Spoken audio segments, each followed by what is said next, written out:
Continuously exalting the lord. పుట్టిన తల్లి బిడ్డ కలిగిన తర్వాత మురిసిపోతామండి తల్లులం, తెలుసు కదా. మురిసిపోతాం. ఎలా మురిసిపోతాం?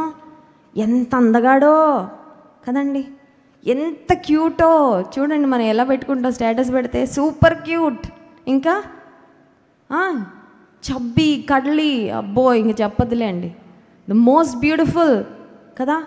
ఇంకా వావ్ అమేజింగ్ ఏవేవో వచ్చేసేలే, చాలా చాలా వర్డ్స్ వచ్చేసాయి వర్ణించడానికి. ఆమె తన కుమారుణ్ణి చూసి ఇంత, మా కుమారుడు ఇలాంటోడు అలాంటి ఏమీ అనట్లా. కుమారుణ్ణి దేవుడు ఇచ్చాడు, ఆయన నా శత్రువుల ఎదుట నా తల ఎత్తాడు. ఆ కుమారుని మళ్ళీ దేవుని సేవకి సమర్పిస్తున్నాను. ఇప్పుడు నా ఫోకస్ అంతా దేని మీద అంటే, my focus is on exalting my God.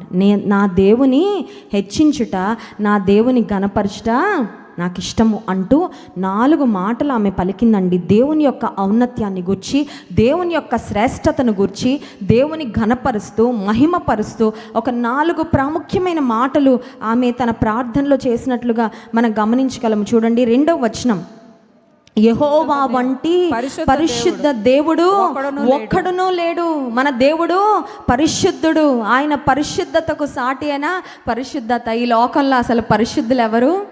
ఆయన రక్తం చేత కడగబడిన మనము పాపులం నుండి పరిశుద్ధులుగా మార్చబడ్డాం, కానీ అసలు పాపమే ఎరుగని వారి ప్రపంచంలో ఎవరు లేరు. ద హోలీ వన్, పరిశుద్ధుడైన దేవుడు.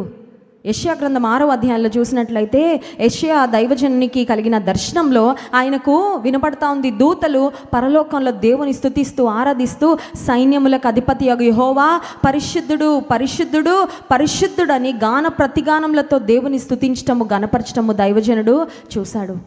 ప్రకటన గ్రంథంలో కూడా మనం చూసినట్లయితే పరిశుద్ధుడు పరిశుద్ధుడు పరిశుద్ధుడు అనే మాటలు పరలోకంలో ప్రతిధ్వనిస్తున్నట్లుగా మనం చూడగలం. నిజమే, మనం కూడా ప్రార్థనలో దేవుని గణపరిచేటప్పుడు, స్తుతించేటప్పుడు, నువ్వు పరిశుద్ధుడవయ్యా, నీలో ఏ పాపము లేదయ్యా, you are the holy one. 2వదిగా మనం చూసినట్లయితే ఈమె చేసిన ప్రార్థనలో దేవుని ఆమె హెచ్చించి గణపరుస్తున్న విధానం. 2వ వచనం, నీవు తప్ప మరి ఏ దేవుడును లేడు, మన దేవుని వంటి ఆశ్రయ దుర్గమేదియు. 2వదిగా, నీ వంటి వారెవరూ లేరయ్యా.